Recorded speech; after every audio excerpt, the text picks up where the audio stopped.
Oke, Assalamualaikum warahmatullahi wabarakatuh. Masih dengan saya Dr. Hilmi di seri metodologi penelitian dan biostatistik, dan masih di kamar anak-anak saya yang penuh dengan stiker ini. Nah, setelah kita pada video sebelumnya kita membahas tentang ukuran pemusatan data yang merupakan salah satu indikator atau salah satu cara kita mendeskripsikan suatu kelompok data. Pada kali ini kita akan melanjutkan pembahasan di indikator berikutnya, bagaimana kita mendeskripsikan suatu data dan menarik kesimpulan sebetulnya bagaimana sifat data tersebut. Nah, apa yang akan kita bahas dan bagaimana caranya? Kita langsung aja simak ke slide berikut ini. Oke, kita lanjutkan materi berikutnya, yakni tentang bagaimana kita mendeskripsikan suatu kelompok data, khususnya data numerik, ke bagian kedua. Ini tujuan pembelajarannya masih sama dengan bagian pertama, dan referensi yang saya gunakan juga masih sama, bisa dilihat sendiri. Pertama-tama kita review dulu, apa sih kesimpulan dari video bagian pertama tentang pemusatan data. Jadi yang pertama, bahwa ukuran pemusatan data kita butuhkan untuk membuat kesimpulan dari suatu kelompok data. Yang kedua, bahwa ukuran pemusatan yang kita gunakan ada min, median, dan modus. Dan kapan menggunakannya itu tergantung dari jenis distribusi datanya. Nah, sekarang kita coba lihat materi berikutnya. Kita punya data, ini data yang juga ada di materi sebelumnya ya. Ini tentang indeks massa tubuh mahasiswa. Kita punya data tingkat 1 dan kita punya data tingkat 2. Pertanyaannya adalah, ketika kita punya data ini, apakah profil indeks massa tubuh mahasiswa tingkat 1 dan tingkat 2 sama? Nah, otomatis untuk menjawab pertanyaan ini kita harus tahu bagaimana gambaran di tingkat 1 dan bagaimana gambaran di tingkat 2, benar ya? Oleh karena itu kita lihat bagaimana sih deskripsinya ukuran pemusatan datanya. Kita lihat di sini, tingkat 1 min, median, dan modusnya berkisar 22,5. Tingkat 2 min, median, dan modusnya juga sekitar angka itu 22,3, 22 ya. Jadi tidak terdapat perbedaan yang kayaknya signifikan gitu ya secara umum. Nah, apakah dari sini kita bisa menyimpulkan bahwa IMT anak tingkat 1 dan tingkat 2 sama? Nah, jika kita hanya punya data ini, mungkin kita akan menjawab iya gitu ya. Tapi kita coba lihat parameter data yang lain, ukuran data yang lain. Kita buat di sini garis misalkan.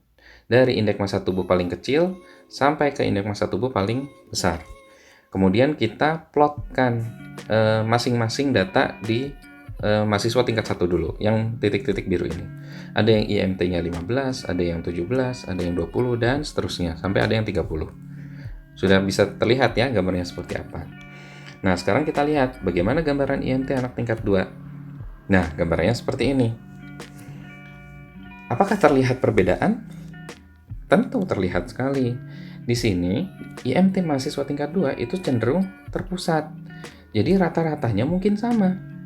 Tapi datanya terpusat di tengah. Sedangkan mahasiswa tingkat 1 rata-ratanya juga sekitar 22,5 atau 22,7, tapi datanya tersebar. Ada yang ekstrim kecil, ada yang ekstrim besar. Nah, dari sini kita bisa tahu bahwa sebetulnya gambaran IMT mahasiswa tingkat 1 dan tingkat 2 tidak sama meskipun rata-ratanya cenderung mirip. Nah, ini konsekuensinya apa? Contoh, kita mau ada lomba mahasiswa sehat misalkan gitu ya, dilihat dari IMT-nya. Kalau misalkan kita cuma tahu data rata-rata IMT antara mahasiswa tingkat 1 dan tingkat 2, bisa kita kira-kira nggak hasilnya seperti apa? Pasti imbang gitu ya, karena IMT-nya sama-sama bagus di sini. Tapi kalau kita tahu data distribusinya, mahasiswa tingkat 1 sama tingkat 2, kita ambil sampel. Siapa yang kira-kira menang? Yang kira-kira menang adalah mahasiswa tingkat 2. Karena bisa jadi waktu kita ambil sampel perwakilan dari mahasiswa tingkat 1, yang terambil adalah mahasiswa yang ekstrim kurus atau yang ekstrim gemuk gitu. Karena ini ukuran penyebaran datanya sangat lebar gitu. Nah, itu salah satu contohnya. Oleh karena itulah kita perlu untuk menggambarkan data secara komprehensif ukuran penyebaran data gitu. Jadi bukan sekedar ukuran pemusatan data. Ini yang tadi saya sampaikan. Jadi kalau kita cuma tahu informasi rata-ratanya saja, informasinya bisa salah. Karena bisa jadi seakan-akan sama padahal beda karena variasi antar kelompoknya berbeda. Nah, dalam bidang statistik, ukuran penyebaran data ini kita kenal dengan istilah dispersi. Kalau pemusatan kan tendensi sentral ya. Manfaatnya apa? Kita bisa tahu ada nilai yang menyimpang, nilai ekstrim, terus kita bisa menilai apakah nilai tengah seperti mean gitu ya, mewakili distribusi data atau enggak gitu. Dan untuk analisis yang lebih mendalam. Nah, nilai penyebaran data ini atau ukuran dispersi, kenapa bisa terjadi? Karena ada variasi di dalam data. Variasi tersebut bisa terjadi karena faktor eksternal, jadi perbedaan pengukuran antar individu, dan faktor internal. Perbedaan eksternal contohnya apa? Misalkan kita mau ngecek tingkat kontaminasi sayur terhadap telur cacing. Itu kan diperiksa di lab. Di lab, laborannya beda-beda. Masing-masing orang penelitiannya beda. Nah, di situ ada variasi. Kalau variasi internal adalah perbedaannya di dalam individu sendiri. Contoh kita mau mengukur tekanan darah pada orang yang sama. Pengukuran pertama kita dapat 121 per 80. Pengukuran kedua kemungkinan pasti ada variasi, misalkan jadi 125 per 80. Oleh karena itulah biasanya kita perlu rata-ratakan untuk kepentingan penelitian. Nah, itu penyebabnya. Sedangkan ukurannya sendiri, ukuran penyebaran data itu terdiri dari banyak yang kita klasifikasikan menjadi dua, ukuran yang sifatnya absolut dan ukuran yang sifatnya relatif. Ukuran yang sifatnya absolut ini kita gunakan untuk membandingkan variasi data pada data yang satuannya sama, sedangkan dispersi relatif kita gunakan untuk membandingkan tingkat variasi data pada jenis data yang satuannya berbeda. Ada apa aja? Absolut ada yang disebut persentil, desil, dan kuartil. Persentil ini kalau datanya kita bagi 100, desil dibagi 10, kuartil dibagi 4 ya. Kemudian ada yang kita sebut sebagai range, dan juga seringkali yang digunakan adalah interquartile range. Ini kita juga sudah tahu pada zaman SMA dulu. Ada mean deviation, ada standar deviasi atau simpangan baku, dan juga ada variance.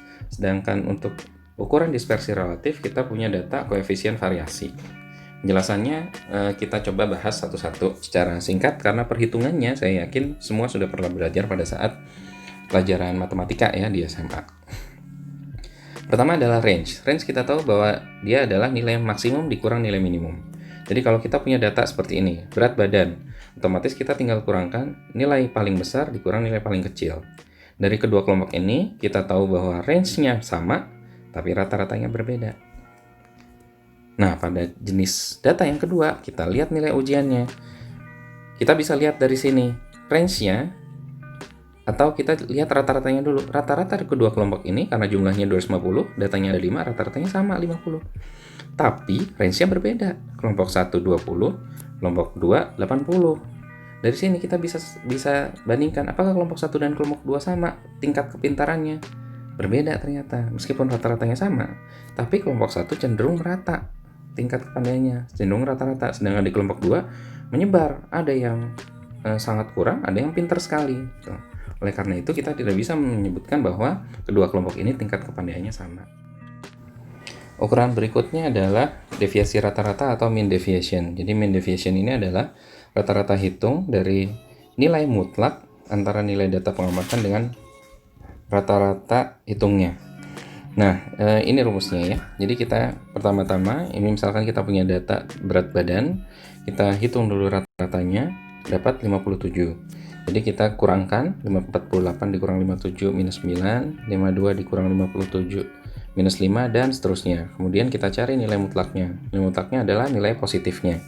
Kita jumlahkan semuanya, dibagi jumlah datanya 5, kita dapatkan mean deviation-nya adalah 6 kg. Nah, ukuran berikutnya adalah variance dan standar deviasi. Ini yang sering kita gunakan. Variance dan standar deviasi sebetulnya sama. Jadi menggambarkan bagaimana tingkat variasi suatu kelompok data terhadap nilai rata-ratanya. Bedanya adalah variance ini adalah kuadrat dari standar deviasi, atau kebalikannya, standar deviasi adalah akar dari variance. Biasanya dalam penelitian kita gunakan notasi pada data sampel penelitian kita gunakan notasi S untuk standar deviasi dan S kuadrat untuk variance. Sedangkan untuk data di keseluruhan populasi kita gunakan angka sigma untuk standar deviasi dan sigma kuadrat untuk variance. Ini rumusnya. Jadi mirip dengan mean deviation tadi, hanya datanya dikuadratkan. Kita lihat langsung contohnya.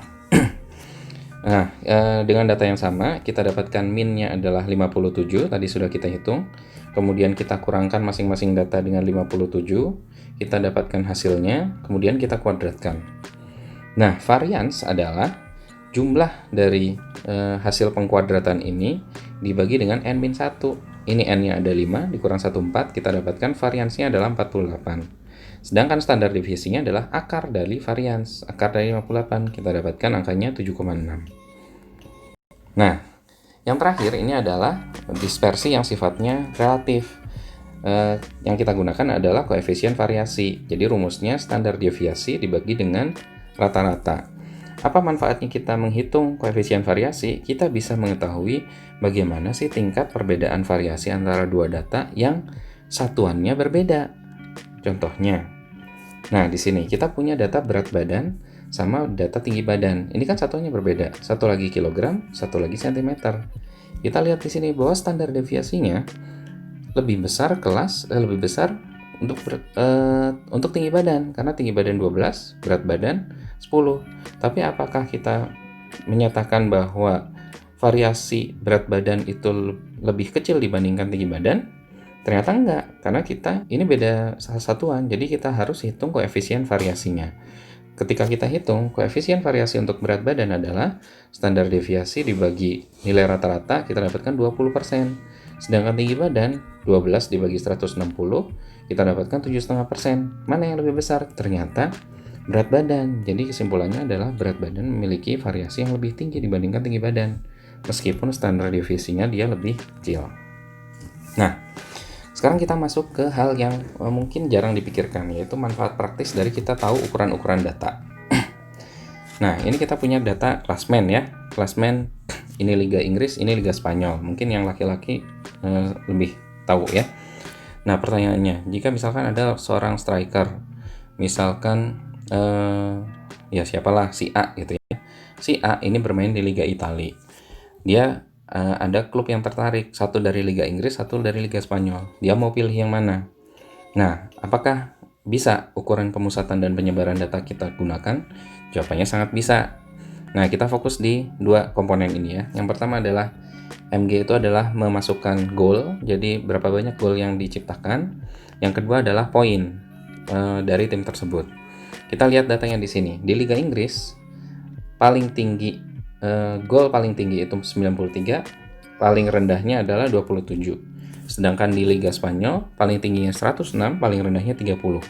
Di sini kita, meskipun tidak menghitung secara langsung, kita bisa kira-kira nih bahwa rata-rata gol di Liga Spanyol lebih tinggi dibandingkan Liga Inggris. Setuju ya?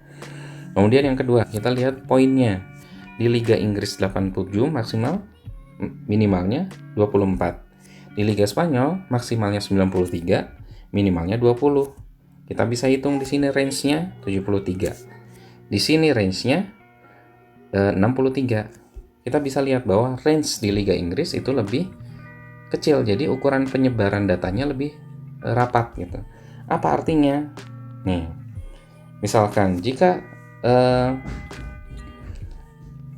kita tahu datanya bahwa rata-rata gol di Liga Spanyol lebih dari Liga Inggris, artinya peluang untuk membuat gol di Liga Spanyol itu lebih tinggi. Jadi kalau si striker tadi, penyerang tadi mau mengejar rekor individu, dia pengen dikenang sebagai top scorer dan segala macam, dia harus pindah ke Liga Spanyol. Tapi sebaliknya, jika dia ingin dikenang sebagai orang yang berkontribusi untuk tim, dia pilih Liga Inggris. Kenapa? Karena range point Liga Inggris itu lebih kecil dari Liga Spanyol. Artinya apa? Jarak poin antar timnya lebih rapat. Jadi ketika satu tim menang, yang kita tahu kalau menang itu dapat 3 poin, dia bisa loncat langsung beberapa peringkat karena jaraknya lebih rapat. Jadi bisa jadi si striker ini cuma membantu timnya menang 1 kali atau 2 kali, tapi dia bisa menyelamatkan dari zona degradasi atau membawa ke Liga Champions dan seterusnya. Nah, itu adalah contoh praktis kegunaan ukuran pemusatan dan penyebaran data. Nah, di penelitian bagaimana? Kita bisa lihat di sini, mungkin agak kecil ya. Kita bisa lihat di sini bahwa ini ada satu paper ditulis di sini, mean age atau rata-rata was 52 tahun. Pasangannya adalah standar deviasi. Penelitian yang lain di sini adalah median lama delay-nya adalah 68, interquartile range-nya adalah 33. Artinya apa? Nih ya. Jadi pada data yang distribusinya normal, ukuran pemusatan data yang kita gunakan adalah mean. Ukuran penyebaran data yang kita gunakan adalah standar deviasi. Ini pasangan. Jadi nggak boleh dipisah. Sedangkan pada distribusi data tidak normal, ukuran pemusatan data yang kita gunakan seperti pelajaran sebelumnya adalah median. Ukuran penyebarannya adalah interquartile range atau range, jadi nilai minimum dan maksimum. Jadi ini berpasangan. Jadi pada saat kita menyusun satu penelitian, mendeskripsikan datanya, tidak bisa semuanya dihitung. Min-nya ada, mediannya ada, modusnya ada, standar deviasi ada, range-nya ada. Jadi ini masing-masing ada ilmunya. Gitu kira-kira aplikasinya pada penelitian. Nah, jadi kesimpulan dari semua video kita tentang deskripsi data bahwa untuk mendeskripsikan suatu data, kita butuh ukuran yang representatif. Ukuran itu meliputi ada ukuran pemusatan dan ada ukuran penyebaran. Dan itu tergantung distribusi datanya. Kalau distribusi datanya normal, kita gunakan min plus minus standar deviasi. Distribusi datanya tidak normal, kita gunakan median dengan ukuran penyebaran minimum maksimum atau interquartile range. Itu kira-kira untuk materi untuk deskripsi data, mudah-mudahan bisa dipahami dengan baik. Baik, itu tadi udah kita bahas semuanya ya. Kita merangkum sedikit ukuran pemusatan data, dan tadi kita di video ini sudah banyak membahas tentang ukuran penyebaran data. Jadi saya simpulkan sekali lagi bahwa untuk kita mendeskripsikan atau menarik kesimpulan dari suatu data, kita membutuhkan ukuran-ukuran. Ukuran-ukuran tersebut terdiri dari dua, yakni ukuran pemusatan data dan ukuran penyebaran data. Dua-duanya harus kita gunakan. Ukuran pemusatan data terdiri dari min, median, dan modus, sedangkan ukuran penyebaran data ada banyak yang kita gunakan. Dan secara praktis, kita bisa klasifikasikan menjadi dua. Jika distribusi datanya normal, kita gunakan ukuran pemusatan datanya adalah min, penyebaran datanya adalah standar deviasi. Dan jika sebaliknya, distribusi datanya tidak normal, ukuran pemusatan data yang kita gunakan adalah median atau nilai tengah, dan ukuran penyebaran datanya adalah range atau interquartile range. Jadi, meskipun kita tahu ada banyak ukuran pemusatan dan penyebaran data, tidak lantas kita gunakan semuanya, tapi justru dipilih-pilih sesuai dengan jenis data yang kita punya. Mudah-mudahan bermanfaat. Kita ketemu lagi di seri metodologi penelitian dan biostatistik berikutnya. Terima kasih. Assalamualaikum warahmatullahi wabarakatuh.